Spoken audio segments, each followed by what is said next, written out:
founding member of Go Green Winnetka. She started joining our meetings earlier this year and already put together an Earth Day challenge that we promoted through the Go Green Winnetka newsletter, and actually the Village of Winnetka put it up on their website. So she's jumped right in with both feet and has some great ideas on energy, and just brings some unique ideas to our table. So I'm really glad she's able to join us and worked through the technical issues and stuck with us. So thanks for coming, Ivy. Thank you. Sorry, I was munching away. So no, not at all. No problem. Welcome, Ivy. And thank you, everybody else. We're going to get going. We have 2 videos tonight. The first one is from WGN. Jeffrey, I'm yes, sorry Steve, to interrupt right. real quick, but I just talked to King, and he and 2 of his Green Team members are going to try to join in right now. Okay. Well, can we wait a few minutes until they join? Let's wait a bit. Yeah. Brian, how long have you been a member of this team, and where are you doing most of your work right now?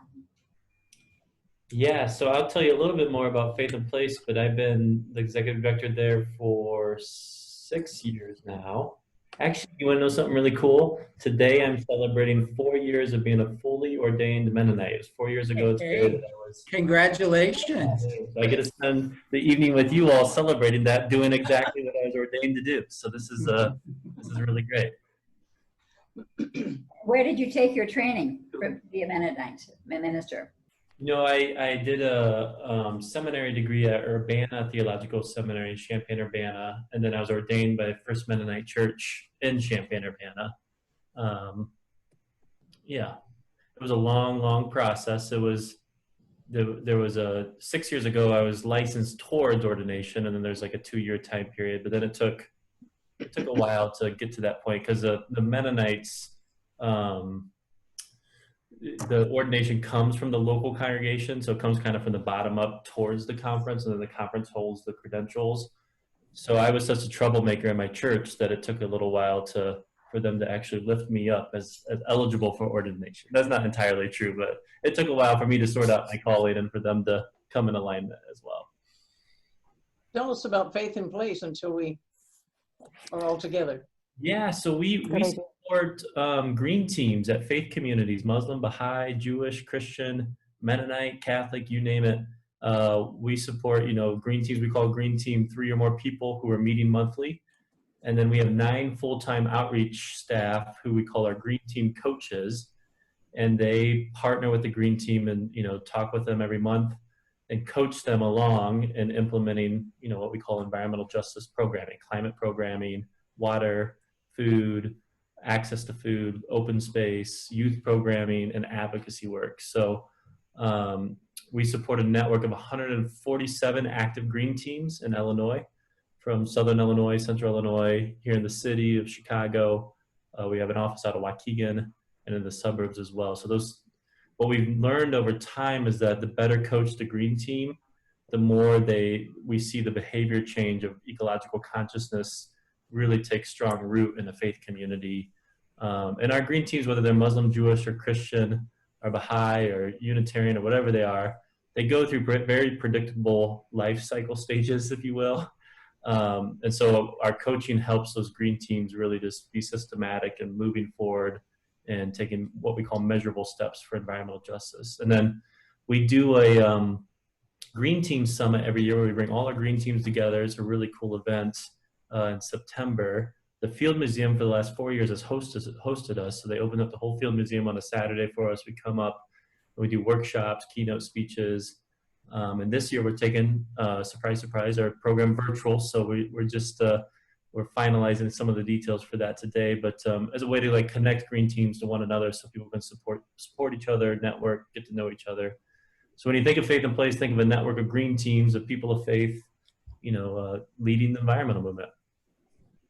And they're all faith-based rather than community-based as the green team. Yep, they're all tied to a local faith community that's meeting on usually a weekly basis. But some of our faith-based, like our Baha'i friends, don't actually meet ever. So it takes on a different sort of sense depending on the religious tradition. Thank you. Yeah, thanks for asking. So We are welcoming Carol Berry and King Poor to our meeting. Friends from Kenilworth Union Church, we mean to be perfectly ecumenical and shut you out of the meeting, quite unintentionally. So sorry. No problem. You know, it's Steve put it well. Every time we use Zoom, we learn one more thing that we need to do better next time. So we're sure glad that you're with us. We were just hearing a little bit from Brian. no, glad to be here. Good. Right. We were just hearing a little bit from Brian Souter, Executive Director of Faith in Place. And since we are in our time, I think we want to get, I'm hearing some feedback from somebody. I will mute you while we are enjoying the videos. And I'm going to mute you right now, in fact. Please. Here we go. Okay. As we are watching these two videos, you'll be muted, then I'll make sure you're unmuted. The first video comes from local TV station WGN Channel 9. And the second one is Canadian. Is that right, Steve? It's Canadian? I think, called Global News. The resource is a Canadian media outlet called Global News. And here we go. And after that, we'll go right to Brian for some comments. Having a positive effect on the planet. Scientists say the global lockdown has contributed to a sharp decrease in air pollution. That's fallen by as much as 40% in some parts of the world. And carbon emissions across the globe are down by 6% as well. Experts say a sharp decline in emissions for transportation and manufacturing contributed to that decline. Joining us now to talk about climate change is Dr. Paul Bloom, an associate professor at North Central College who teaches climate change. And it's really been stunning to see some of the impacts around the world and the changes. I mean, everything from video we've seen from the canals in Venice to this air pollution we've been talking about. Yes, well, one of the important things to understand about modern civilization is that the use of energy is very closely associated with economic activity. And so as the economics slow down, so does our use of energy decrease. And so it's whether we're driving less or businesses are closed or whether manufacturers shut down, that means we're using less energy. And because most of the energy that we use comes from the burning of fossil fuels, that means pollution goes down. And it means the emissions of greenhouse gases, or primarily carbon dioxide, are also reduced. Wonderful for this 50th anniversary of Earth Day. My question is, first of all, how does it happen so quickly? It's only been a little over a month that we've been in this quarantine phase. And how long is it going to last? And can we ever get it back again if we go back to the new normal?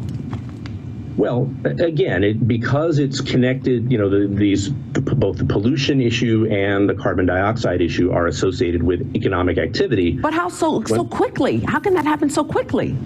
Because, and this is maybe the big message that comes out of this, is that when we care about a problem, we can make big changes rapidly.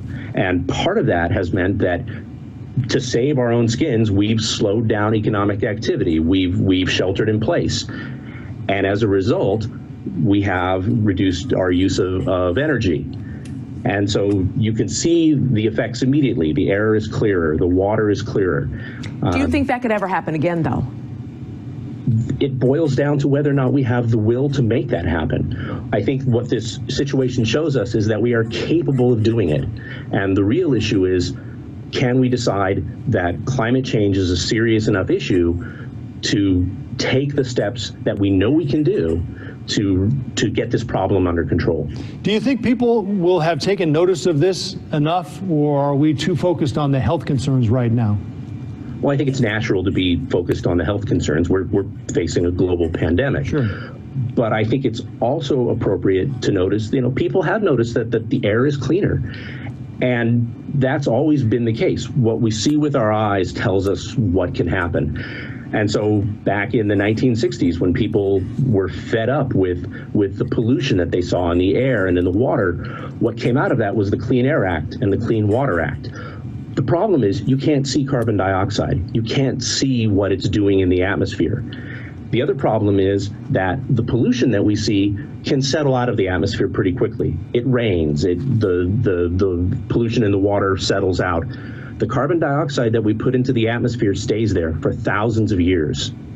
EPA regulations have been relaxed. So how do you see us coming out of that and, really thinking about this? Should we be doing kind of on what Joe was saying? Should we be doing more about that right now, talking more about that right now to help it sink in? Well, I think this is the big question of our time. It's the big, not just the scientific question, but it's the question for our entire civilization. What do we do about climate change? And the answer is that we know what to do. We have the technologies. We understand the science. We have the ability to produce energy from sources that don't produce carbon dioxide. We understand the economics. Ultimately, this is a question of what does our society value? And if we value our health, then we're willing to lock down during a crisis like this. If we value a stable climate, if we value a climate that gives us a livable world, then we should be willing to make the changes that are necessary in the way we live our lives. And part of that means demanding that our government make those changes at a more systemic level. All right, Dr. Paul Bloom from North Central College, we appreciate it. Thank you.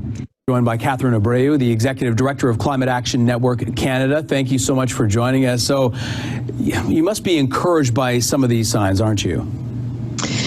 So I think the most important thing for us to begin with is we never want to see these kinds of environmental benefits coming along with such tremendous human suffering. And we know that they're temporary. So yes, we are seeing significant emissions reductions.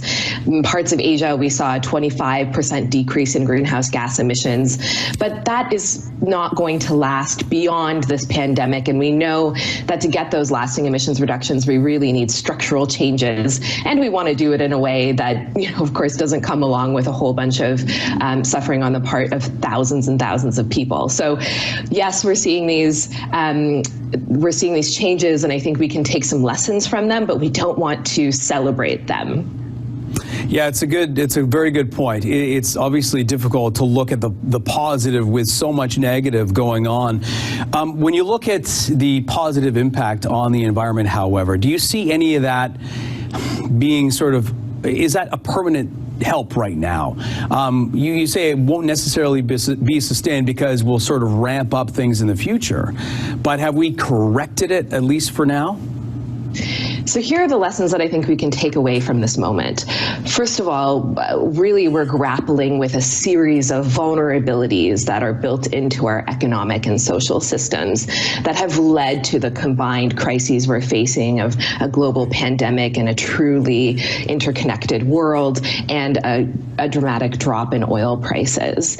And what we really need to take away from this is an opportunity to reflect on the ways those vulnerabilities have been created and how we can restore resilience into those systems so that we can avoid these kinds of shocks in the future or be better prepared for these kinds of shocks when they do arise. So we have learned that a global public health crisis, much like climate change, puts human health, food security, agricultural security at risk. But we've also learned some of the resources that we have to deal with those kinds of problems. So there is a certain resilience in non-human ecological systems. They can bounce back when given a chance. We've seen that in animals coming back into spaces now that they're not overpopulated by humans. We've seen that in the closing of the ozone layer, which was the hole in the ozone layer, which was happening well before this and has now accelerated because of this break that we're getting in air pollution. So we can reflect on those changes. Let's reflect on how we lock some of those in. And also let's figure out how we can make use of this human instinct that we're really seeing right now to come together in times of crisis and to solve problems really creatively. So we have a pause right now, but how worried are you that we're just going to go right back to where we were?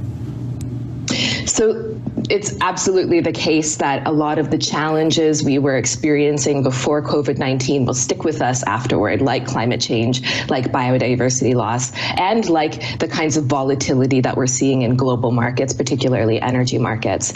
So what we can take away with us is the memory that government action, strong political will, rolled out in an efficient and effective way, can be a very powerful game changer. We've also seen the power of human agency acting Catherine, in and for the collective good.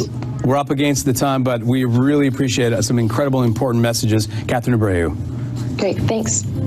So while Brian's getting ready to share a little bit of information, let me just do a real quick recap of the main points that each of the two videos made. So, Dr. Bloom, he's a PhD in physics, highlighted our use of energy is directly tied to economic activity. So when that economic activity ramps down, that's why we're seeing the pollution settle out of the air and it settles out of the water. But he made the point that with CO2, it stays in the atmosphere for thousands of years. It doesn't do that kind of a quick diminishing. And he says, when we really care about a problem, we can make big changes quickly. And so he emphasized that critical question of our time is, on climate change, what are we prepared to do? We know what to do. We have the science, we have the technology. What do we really value and what are we prepared to do? Catherine Abreu, first of all, I like this video for a couple of reasons. The host or the news anchor, his questions I think are really surface level, not very deep. He almost wanted her to see if he could get her to say what a great thing it was that everybody was sheltering in place and economic activity had crashed because it was such a good thing for the environment. And she just wouldn't take the bait, right? She stayed very much on message. I happened to talk to her today because you just saw right at the end where she's making these important points, she gets cut off. It's like, time's up. This is all we got to put on this important conversation.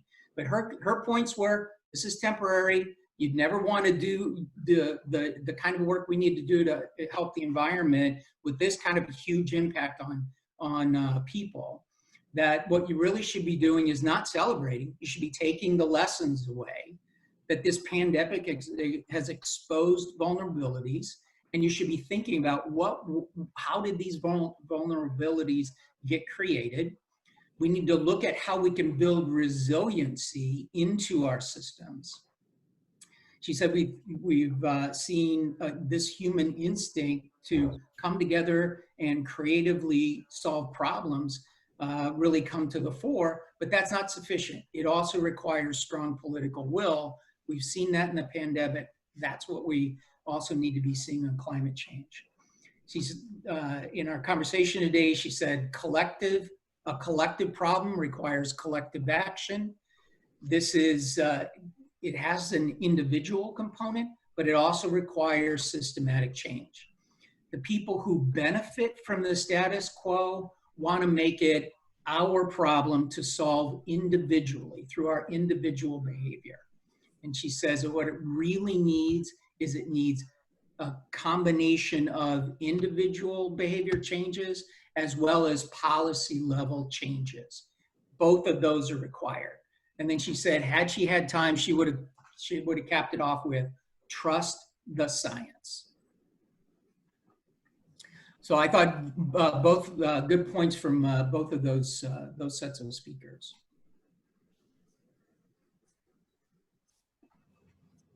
Well, I, for one, don't see individual desire to make major changes as far as the climate and global warming.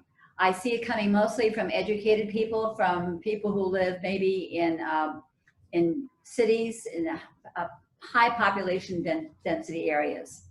But what is, I think, very positive that I have seen in the last week, there was a front page article in the Wall Street Journal about a major corporation in California, which had all their workers at home. Like, I know another corporation, United Healthcare, they sent 320,000 people home to work. And what this corporation in California said was that you know, they had eliminated transportation for all their employees. A very good positive thing. And it benefits the company because they don't have to maintain a meeting place for everybody, the large cafeterias, the playgrounds, the office space. And I kind of think that many of our changes are going to be coming from corporations and businesses that have been very active now. Like when you even look at,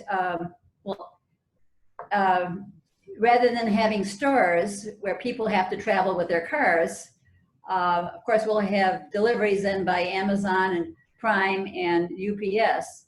But they usually gather all their deliveries in order so that when they come to an area, they drop things off.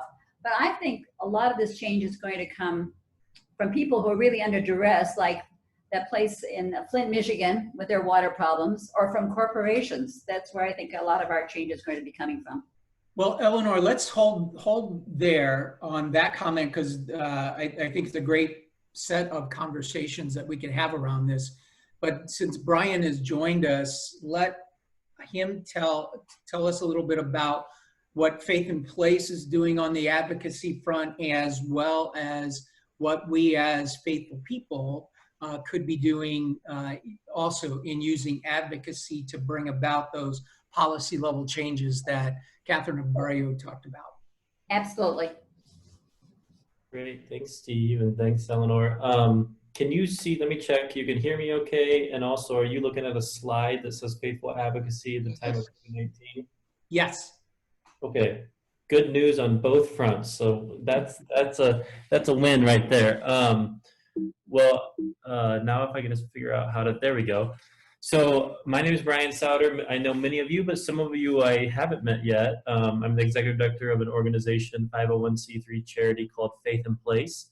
We operate out of 5 office locations here in Illinois, from Southern Illinois to Central Illinois up to Lake County, here in the city and the suburbs, with a mission to empower people of all faiths to be leaders in caring for the earth through education, connection, and advocacy for healthier communities. So we do that by meeting people where they're at. We hire staff from communities where we want to be working to overcome environmental injustices, to increase access to local food, open space, water preservation, prevent basement flooding by building green water infrastructure, to reduce energy usage, to empower our youth to lead the climate movement right here in Illinois, and to advocate together.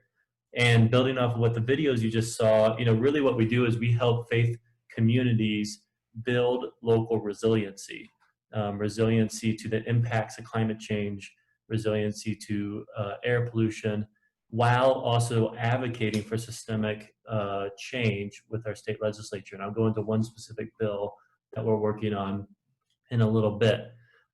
Very inspirational sort of group to get involved with. If you're not a part of, we have a network of 147 different green teams at different faith communities across Illinois who are all doing inspirational sort of work.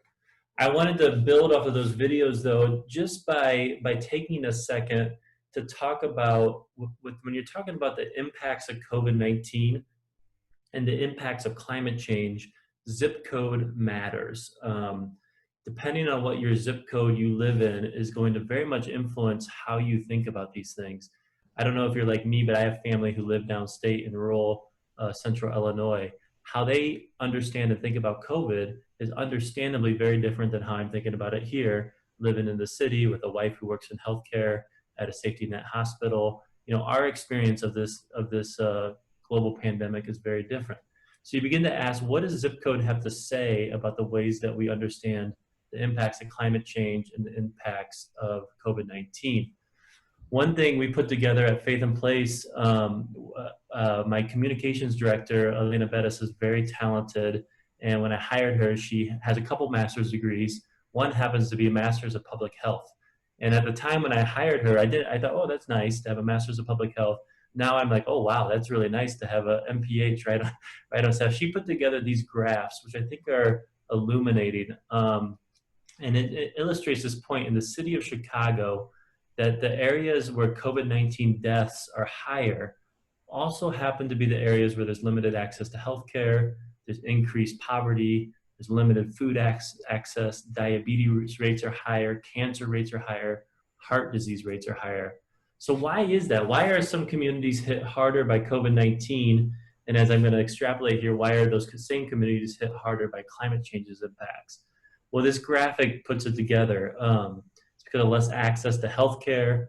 You're more likely to have a pre-existing condition in these zip codes. There's more challenges accessing healthy food. You have greater exposure to air pollution. In Illinois, on average, communities of color have 4 times the amount of air pollution than other communities throughout Illinois. Why is that? There's more industry, there's more diesel truck traffic, there's more coal plants located in those communities. We have, through what I call a slow violence, have put the things that none of us want in our backyards in communities that have historically had less power and are economically disadvantaged. So those things like those industry corridors and the diesel truck traffic is a big deal. People in zip codes that are hit the hardest are a disproportionate number of frontline workers, or what we kind of unfortunately call our essential workers. Essential is kind of code for non-essential in an ironic sort of way. You know, those are those who are hardest hit by levels of poverty, have less access to capital. You know, if you do any sort of anti-racism training or deep dive into the history of racism in this country, you learn about redlining and ways capital has been kept out of communities of color specifically.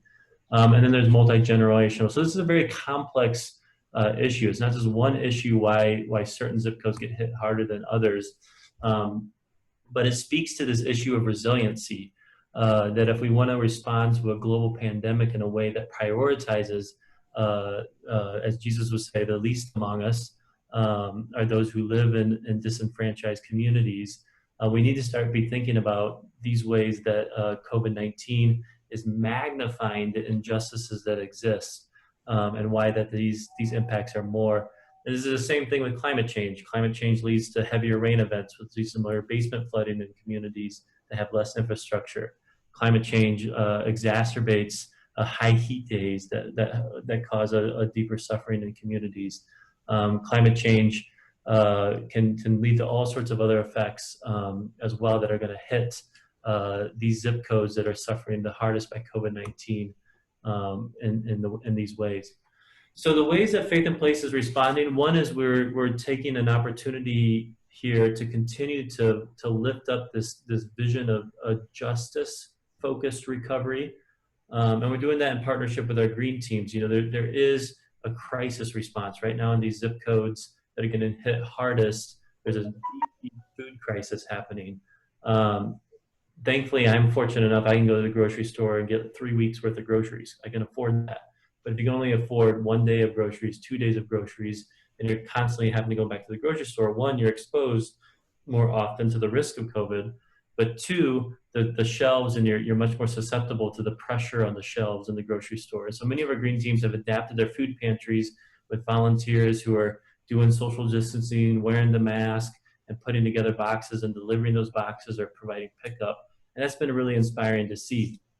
Others of our green teams have made sure, you know, this issue of social isolation and mental health is a growing problem. And it's particularly hard if you live alone, regardless what age you are, but also in this case, the green teams worked with some of the more senior members of their congregation and did a parade to honor some birthdays, you know, a car parade where they honked and they waved. You see the masks they have on there. Green teams are really doing some really cool immediate crisis response stuff, the grocery pickups, the pharmaceutical pickups, the parades like they're doing here, and many, many more things. We're taking every Friday. We're so inspired as a staff team by some of the stories we're hearing that we've declared it each Friday as a Faith Partner Friday. So we're highlighting on our social media a new faith partner and the ways that they're responding. But we're also responding not only on the crisis front, but also champion a justice-focused recovery down in their state capital. This is a picture. We did a lobby day on March 4th before we had heard of the coronavirus at that point, but we hadn't at all imagined what was coming our way. But we did a lobby day down in Springfield on March 4th where we're champion a bill, and we're also going to be doing our green teams. I mentioned this earlier when we started the call. Every year we get together at the Field Museum and do a big green team summit. This year we're going to do a virtual summit, and we're going to focus on this theme. What does a justice-focused recovery mean for our climate change work, our food and sustainable land use work, our water preservation work, our advocacy work, our youth work. And we're going to have it spread over days, so nobody gets Zoom fatigue, but you'll be able to dial in, get some inspiration, education, and get connected with other green teams virtually who are doing great work in September. And then on our political work, on our lobbying work, we do that through a separate organization. It's called the Faith in Place Action Fund. And we're doing a lot of work to, one, amplify in communities that are suffering the most the direct relief that's going on, but championing the Clean Energy Jobs Act. And I have a few minutes here, so I'm going to run through this quick, and then we'll open it up for some questions. But I wanted to take time to just give you a very light overview of the 4 pillars of the Clean Energy Jobs Act, because the Clean Energy Jobs Act is a climate change bill in the state legislature in Illinois. It's a bill that we were moving quickly forward towards passing before the global pandemic hit. And now we're rewriting it with a justice-focused recovery lens. The first thing that this bill does is it promotes jobs, equity, and economic opportunity, especially in communities of color and the zip codes that get hit hardest. So those zip codes that get hit hardest by climate change have done the least to contribute to the problem. They aren't the ones that are having, as the videos highlighted, the big economic activity that's leading to the greenhouse gas emissions in the air. So those that least contributed to the problem, we think should benefit the most. And we should bring solar jobs, renewable jobs, wind jobs, energy efficiency jobs back to those communities. We have training programs and placement programs in there for people coming out of prison. So we're connecting the dots between mass incarceration and environmentalism and a just economy by pushing that pillar. The way we grow those jobs is we move Illinois to 100% renewable energy by 2050. So this means we move off of the coal, the natural gas in Illinois that cause a lot of air pollution, and we switch that over to solar and the wind and energy efficiency by 2050. That's pillar number 2. And then pillar number 3 is of utmost importance. Actually, I listened to a podcast from a Political called Energy News Today, and they were highlighting that the majority of the greenhouse gas emissions that we've seen reduced during the pandemic has come from transportation. It's because people are driving way less. And so transportation is a huge greenhouse gas emitter. It's also an environmental justice issue, like I highlighted, in communities where there's heavy diesel traffic. There's more air pollution that leads to more asthma death rates, that leads to more COVID cases. And so the third pillar of the Clean Energy Jobs Act would put in place the infrastructure, the electric car infrastructure. Not that an electric car is something that, if you're wealthy enough and you can afford it, you can get, but that it becomes the normal, that all of us have the infrastructure needed to plug in our cars and to get them charged up from a grid that's being, the electrons are being supplied by renewable energy. So Clean Energy Jobs Act pillar number 3 is about what we call electrification of the grid throughout Illinois. And then finally, the 4th pillar of the act is about achieving a carbon-free power sector by 2030. So when you think about this pillar, you got to think about your own homes and how you might have a gas furnace in your home. Well, how do we switch out all those gas furnaces so that we can move strictly to a carbon-free economy that's being generated by the solar and wind electrons that are coming in? And this Act 2 focuses on coal mining communities in Illinois, as well as coal burning communities, and how do we do a just transition with those jobs. So that's what we call a bill that's really exciting. We're pushing really hard right now while legislators are in Springfield, right, live at this moment, Thursday night. They're going to be there tomorrow. They're taking on a lot of recovery legislation, which important legislation. I think it was you, Eleanor, that highlighted earlier. The vote by mail ballot is a justice issue as well. Yes. They're taking up budget issues too. But we want them to view the Clean Energy Jobs Act as a public health and economic recovery piece of legislation. It just makes sense. It's a win-win. One of the fastest growing industries in Illinois is the clean energy sector. And so we need to continue to push that forward. So you can get involved. I'll copy this link in the chat later so you can go, you just fill in your address, automatically populate your state senator, your state rep. You can, edit the email there. And then the other piece that Faith in Place is committed to is supporting our youth. We do a summer, what we call our Eco Ambassador Youth Program. It's for high school youth. You can see our summer cohort here from last summer. They're all excited and outside and really fired up to become what we call the Greta Thunbergs now of Illinois, right? To become the climate leaders right here in Illinois that are leading the way. And all it takes is a little bit of energy from us, and they're off and running and they're going. And we know that our youth right now, it's really important, particularly from zip codes that are getting hit hard where there's not a lot of activity. Youth need meaningful virtual programming. And so we're already adapting in really cool ways to do our summer youth program in a virtual capacity, both in the Chicago region, up in Waukegan, out in Palatine, and down in Champaign-Urbana. We're going to have 27 total youth, and we've really committed to that. We're fundraising hard to raise the money. It's about $2,700 cost to us per youth to really just, what the youth say changes their lives. We have a lot of amazing testimonies because they get trained up, and we're going to do cool things like using the Zoom, so they'll learn about energy efficiency, and then they'll get an assignment to go find their furnace and check out their furnace, or they'll learn about nature and trees and have an assignment to go out and identify all the trees in their yard. So we're going to do a real cool experiential learning process. So that's what I wanted to share with you to help spark some further conversation. You can follow us, get involved with Faith in Place. We send a monthly newsletter. And of course, you can reach out to me. That's me with our policy director, Pastor Anque, on the far right there. And then we're with Senator Robert Peters, who's both of our senators, someone that's been a champion for environmental justice for us at Faith in Place in the state legislature. So with that, I'll stop sharing my screen and turn it back over to either Jeffrey or Steve. Or Steve, yeah, I think. Yeah, Steve. Thank you, Jeffrey. So let me ask, what kind of thoughts do you have that you want to share, or questions that you want to get on the table based on what you've heard Brian share, or going back to what we heard in the two videos? Anybody want to start with a question? I'll start. This is King for Brian. Thank you so much for being with us tonight. Really, I think concrete, constructive way to look at where we are. And, we talk in very general terms that science matters. That's one lesson from all this, and that's true. How we're interconnected, that's all true. Are those lessons that we're going to take? Are we going to heed those lessons? Or are we not going to heed those lessons? I think the answer is that we have to heed those lessons. We've seen the terrible price we've paid for ignoring science with the pandemic.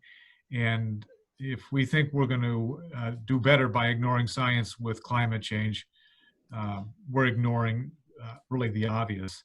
And so that's what I liked about your presentation, talking about the Clean Energy Jobs Act, if I've got the name right, because it is a very constructive way to use this moment to move us forward, and in a way that it's really hard to object to the idea that here's something that will do something good for the environment, also will provide a way to recover. And there's going to be a lot of recovery that needs to be done.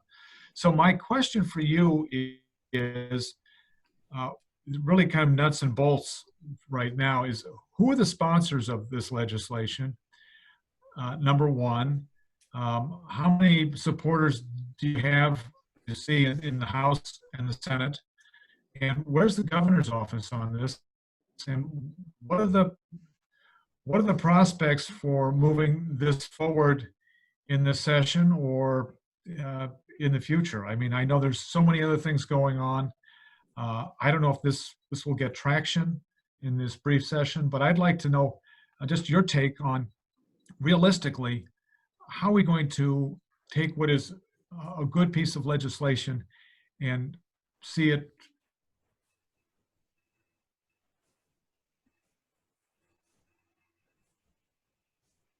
Looks like King froze up there, Brian, so maybe you can go ahead and start with that.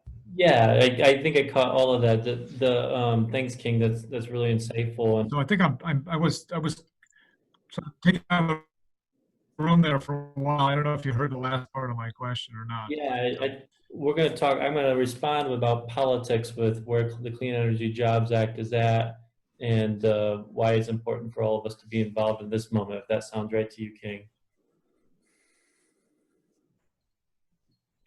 Go ahead. Yeah, so it's a great question. I'm hoping you can hear. I know sometimes the internet gets goofy on these Zoom calls. The governor has been very supportive of the Clean Energy Jobs Act. We actually worked really hard while he was running for governor to make sure he was aware of the Clean Energy Jobs Act. His staff team was very involved with that, doing a lot of education with the governor. And the governor actually committed at the beginning of this year in January that he would move climate change legislation in Springfield this year. And we were walking arm in arm with the governor to do just that into March with our lobby day. We had a ton of momentum. And then the pandemic hit. And so, of course, understandably, everything's been put on the back burner from that. Today, Pastor Anque was talking with legislators who down in Springfield. One of our legislative champions, Representative Cam Buckner, went and talked to Speaker Madigan about, will energy legislation be moved this week? And the speaker said no.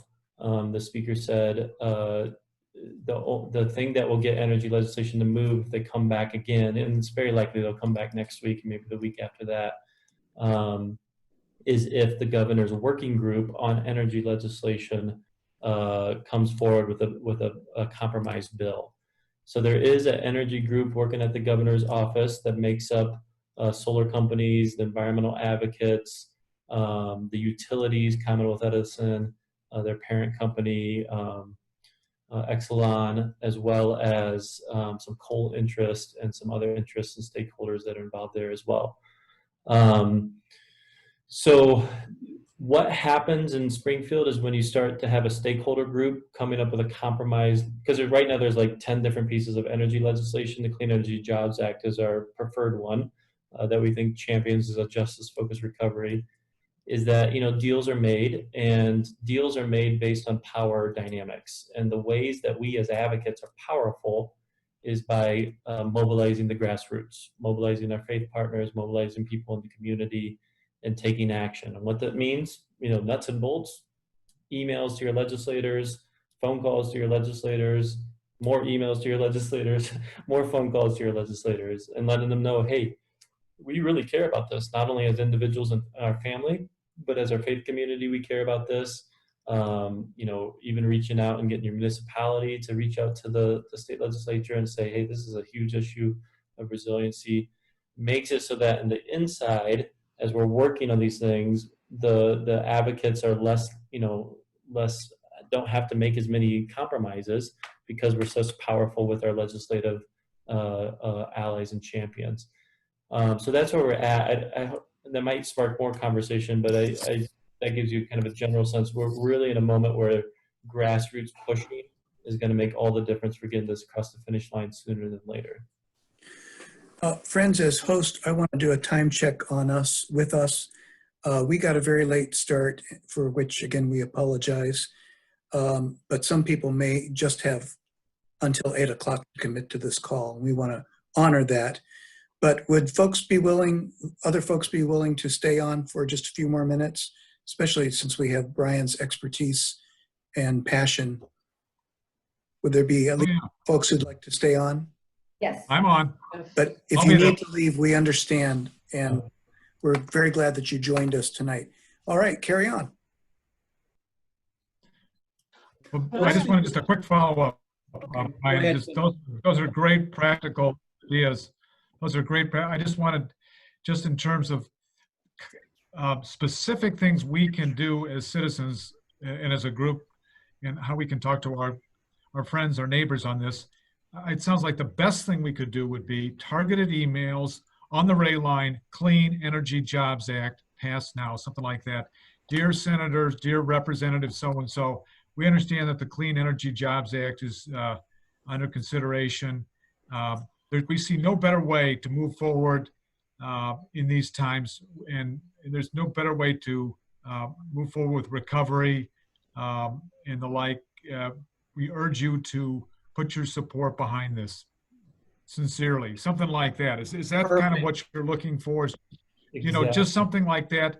If we could get thousands of those emails out across the state of Illinois, I think that's probably what you're looking to do. And if we can do our part here on the North Shore, we'll pass the word. But if any other thoughts on that, but I just want to have some like very specific, concrete thing that we could take away from this evening. Yep.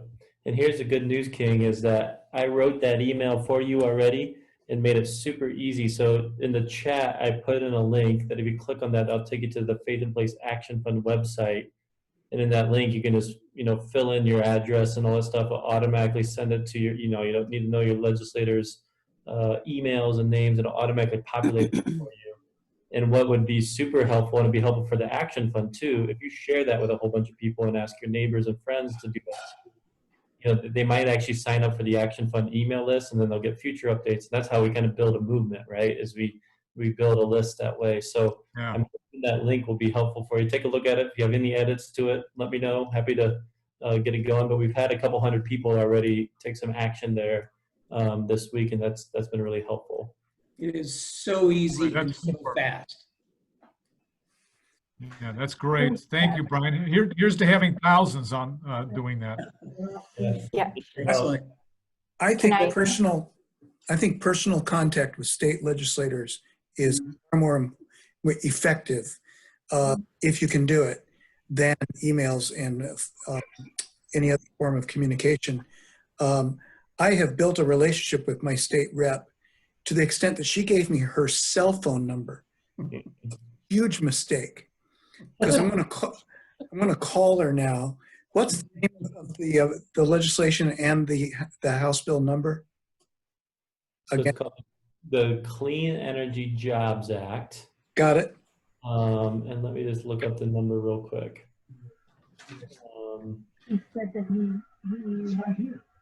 But while Brian's looking up the number, I think it's important for us as people of faith who are interested in social issues to build those relationships with our neighbors who are interested in these issues and our state senator and state representative before we need to contact them, so that we'll have that relationship and they know we're on their side.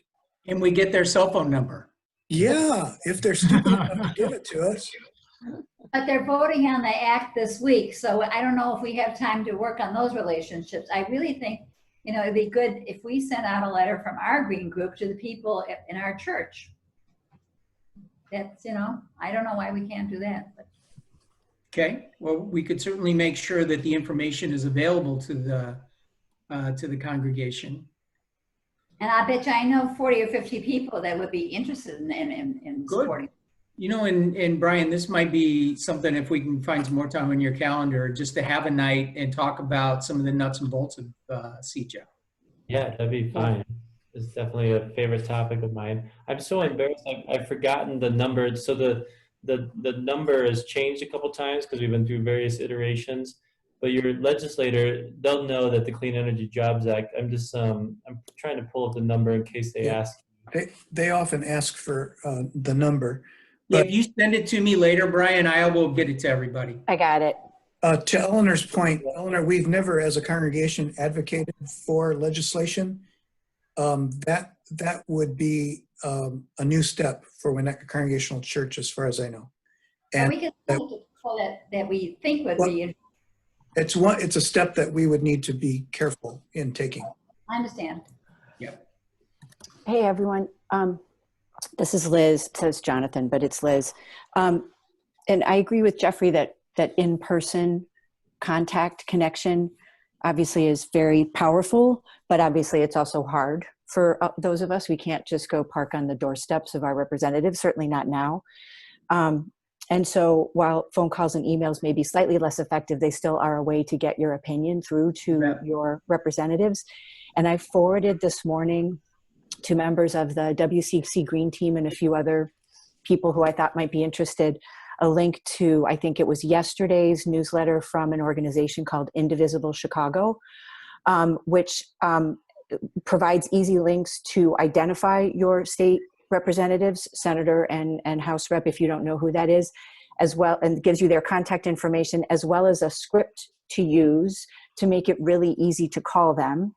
And I've done this before. It's the kind of thing that once you do it once, it's really easy to do it again. It can be a little nerve-wracking to think about doing it, But when I've done it before, the people fielding the calls in the representative's office, which by the way are not just your state senators and representatives, but our governor and other local representatives. Once you do it once, it's a lot easier to do it again. And so there are other organizations that also try to make it really easy for people to take this step. And not only once you do it once, you do it again. Like you can literally do it every morning. Make it part of your schedule, or once a week. And you just make it like, put a calendar reminder. I'm going to call my reps every Monday. And you can do it. You can leave a voicemail on some machines. Sometimes there are, this bill is an Illinois bill, but obviously sometimes there are federal bills that are issued, and a similar process is in place there. You can call our federal senators and leave messages. I've done it before. Like if you don't want to talk to anybody and you're anxious about it, call before hours, leave a voicemail. They'll still get back to you and often send you an email confirmation to know they've received your communication and where they stand on the issue. So I highly recommend everybody look into that. This is the time to do it. We have 4 more months till November. This is it. Excellent point. And as Catherine Abreu said in her video, it's not just about the individual things we can do. We got to focus on making sure that we deal with some of these these policy issues. And this is how we make that real. This by making our voices known to the legislatures, federal, state, and local. Exactly. These are the means we have, so we have to use them. Yeah. I just wanted to say one more thing. Our policy director, Pastor Anque, is hosting Thursday night discussions with legislators via Zoom. And it's been really, really powerful. I mean, it's just you get on a Zoom like this, and Pastor Anque, it's basically like a radio show, but he's interviewing the legislators on the Zoom, but then it's an opportunity to open up conversation. We're going to do our next one a week from tonight, actually 5 o'clock next night. There's going to be four state legislators joining the Faith and Place team on Zoom to have conversations about what happened this week, and then kind of what they see going forward, as well as what's going on in their communities. They're all Black Caucus legislators next week, so they're going to be talking about the impacts of COVID in their communities and what's happening. So it's a really good piece, and it speaks to the kind of influence that Faith and Place has had by growing our network over the years. That legislators are like, oh yeah, opportunity to talk to your audience. We'd love to do that. So that's something to look out for. I've got that link, Brian, so I will make sure that I share it with the WCC team, and then King, I'll share it with you, and let you share it with you. Thank you. And so other comments and thoughts coming out of tonight's material, either Brian's or some of the stuff we saw in the 2 interviews? I do have something else. The first video hit on this, and it's something we all read, many of us have seen, obviously, that there has been a reduction in air pollution and emissions as a direct result of our slowdown of economic activity. But part of the problem is, so I felt like the second interviewer, I thought he did, sometimes his questions were somewhat neutral. I understand Steve's perspective that he might have been egging her a little bit, but I thought he did a pretty good job being neutral. But to me, the question is he wasn't talking about like degrowing, like it's sort of like, to me, it's like, we know we can, but we shouldn't go back to the full or economic activity we had. We know we can't do nothing. We can't shut it down to the extreme we have done over the last couple months, because that's not sustainable either. So we really do need to figure out a new normal.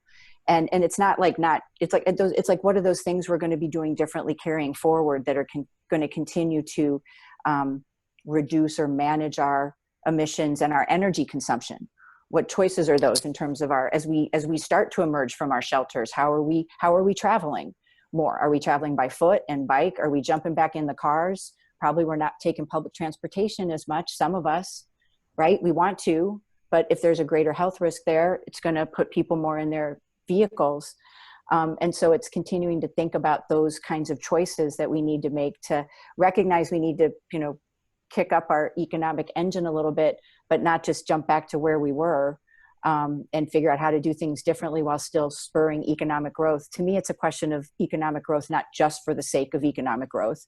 And that goes to Brian's and Faith and Place's point. You can't divorce it from social justice and structural racism and all of those things. It's all part of it. And that's obviously why we're here, why these groups specifically, why we're here having this conversation. So, but I do feel like it's not a black and white. It's not all or nothing. Mhm. It's That's right. figuring out how to evolve and adjust what we've been doing moving forward, hopefully in a better way. Amen. That's it. No, that's great. I mean, you're teeing up really well this notion of mitigation and adaptation at the same time. We need to mitigate the greenhouse gas emissions while adapting towards resiliency in the future that we create. And that's kind of the jargony words of describing what you're saying, but it's really important for our green teams to be thinking about both of those, of how do we build more resiliency in our congregational life, in our facilities, in individual homes, in our communities, but how do we do large scale advocacy work as well and contribute to that? Right. Too. Both are super important. Yeah, it seems to me that as economic activity picks back up, you're going to use the power sources you have. That's just the way it works, right? This stuff doesn't come online immediately. What we ought to be focused on is the kind of policy level changes that you see in a CEJA initiative that make sure that the resources that get devoted to recovery are directed at that kind of investment and not back into the fossil fuel industry where they want to go because of the political power of those corporations. So that's what we've got to counterbalance. So that to me, that's what resiliency looks like, is that now we've got these other more sustainable resources to draw on for our power going forward the next time we get hit by something unexpected like this. So I have a question for Brian. Is there any legislation looking at raising the gas tax now, since the price of gasoline has dropped to $2 a gallon? We could add 16% to something and index it. We get another chance at this. We did not do it the last time, and it'd be a really simple thing to do and far less complicated than some other options, and it would, I think, help us use less gasoline and then put the money to mass transit. What a great idea. I don't know if that's being considered, but it's a very timely question because the budget's being considered and revenue sources are being considered. So let me ask. I'll ask around to see if I can find out. Maybe that would gain some, because it'd be pretty quick, pretty simple, and have a long-lasting effect. Yeah, Right. Great idea, Chuck. Very cool. A question for Robin Gable tomorrow. Yeah. Kings, he's on it. I'm only half serious. Totally ask her. She's a perfect person to ask. Yeah, that'd be great. She's our rep. Why not ask? Let's email her right now. You think I'm kidding. No way. Liz, we know you're not. No, I'm not. I'm pulling up an email right now. No time like the present. Right. How about anybody else? Another comment, question? Yeah, I have a particular interest in. I'm hoping. No, go ahead. Go ahead, Ivy. Oh, my question was. I was thinking that perhaps talking about corporations wanting to save money, they must have discovered that having people being at home more, let's say one day a week or 2 days a week, and doing more Zoom things instead of traveling to conferences, maybe those things would, become an idea that we could do that without traveling all over the place. Yep. So I'm hoping that little things like that would add up. Certainly possible. Eleanor, you had a comment? I had a question. What kind of, doesn't Exelon mostly have nuclear power plants? Yeah, Exelon owns 11 different nuclear power plants in Illinois. Well, I know that Robin Gable and Laura Fine have been trying to pass a lot of bills or support a lot of bills, bringing in solar and wind energy from other states west of us. And it's been difficult to fight against the nuclear power plants. And I'm concerned about, I know Exelon's part of this Clean Energy or Jobs Act. So I would like to see that mitigated in some way. Yeah, just to answer that a little head on, so the way the Clean Energy Jobs Act addresses that is by shuttering those plants over a timeline and transitioning them. And so, you have kind of a baseload power that you need in Illinois, then you add on solar over time that grows, and then you add on wind over time that grows, and you can meet your demand of what you need. And there's engineers and operators with big screens, and they're managing all the electrons on the grid. And so as you grow that wind and solar over time, you can start to take those nuclear power plants and shutter them and transition them. And the way that works is kind of one at a time. You can't shut all 13 down at a time, but you can shut 1 down and then 2 down and 3 down. So that's why it's over this timeline to 2050. So the nuclear power plays a big role in the beginning of that, but then as you get closer to 2050, you're 100% renewable. So anybody that tells you you could shut it down overnight probably isn't telling you the complete truth.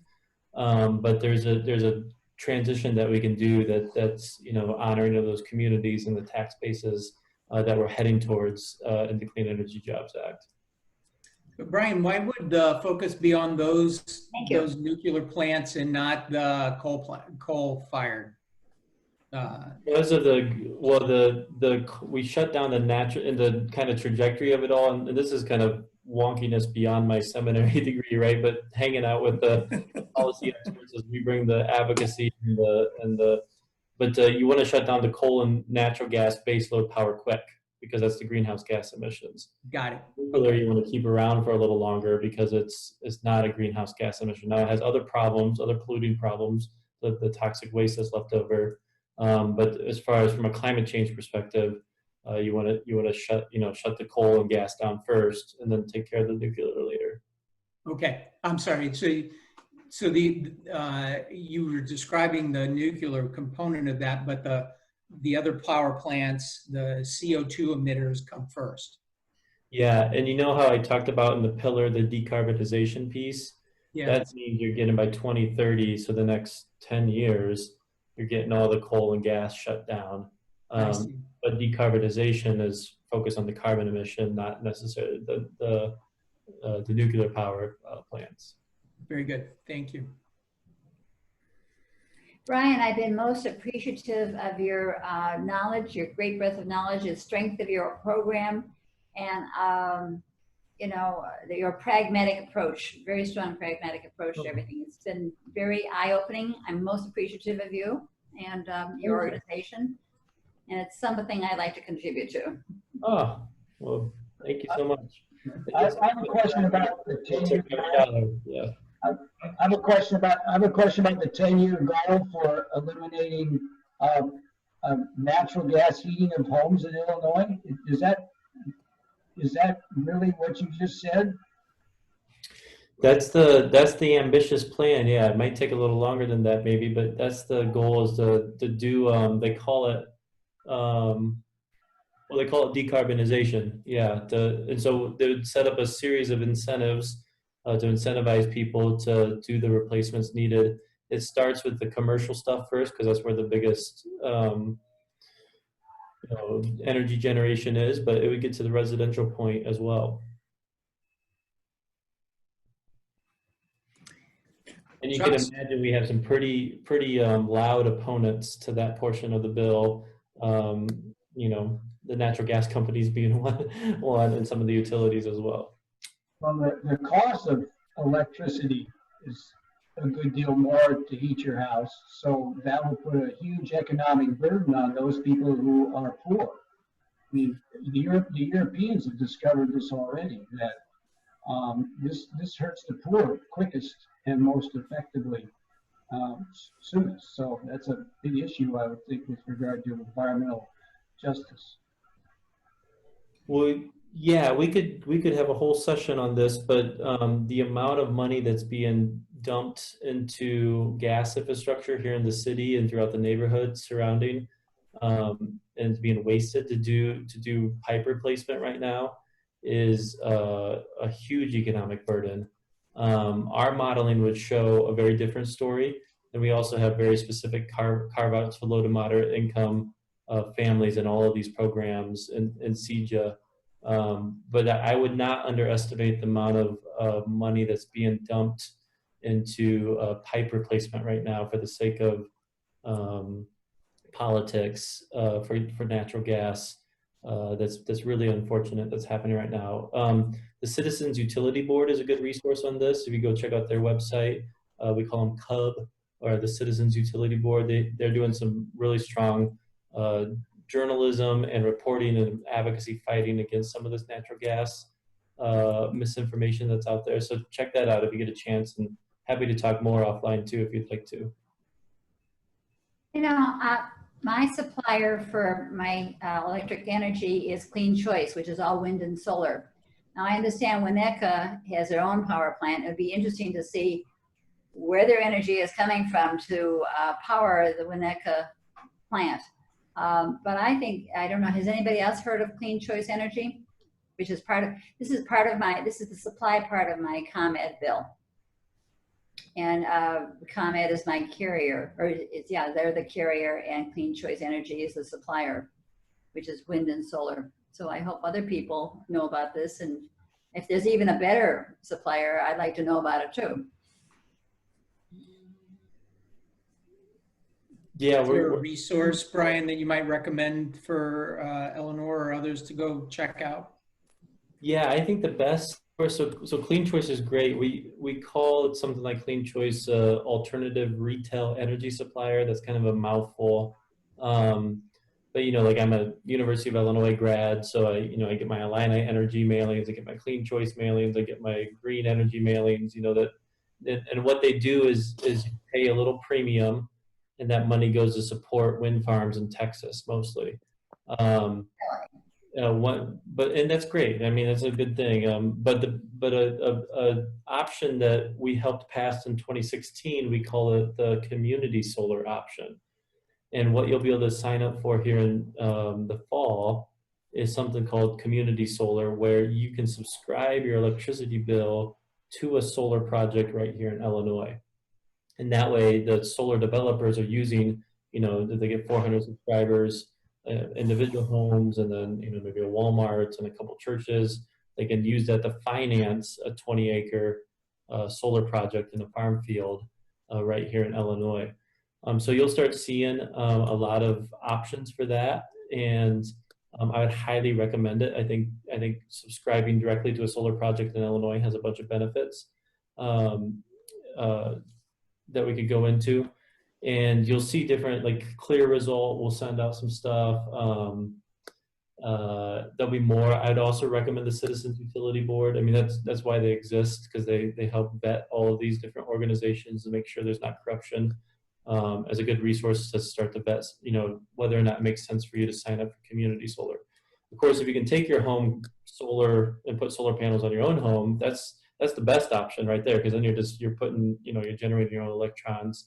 But if you can't do that because you got a tree in the yard, or you live in a condo, or whatever it is, the community solar option is a really good option. Thank you.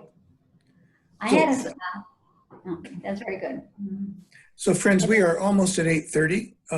I think we've had a very substantial set of presentations and wonderfully rich and meaningful interaction conversation tonight. Thank you, Brian, for being with us. My pleasure. Thank you all. Thank you. Thanks, Brian. Yeah. Wonderful. Is there anything else that needs to come before the community tonight, our group? We especially want to say thank you to our Kenilworth Union Church people for being with us. Let's continue working together. And Ivy, so good to have you with us too. Let's keep building the movement, person by person, activity by activity. That's how it Letter by letter. Yeah. letter by letter. Yeah.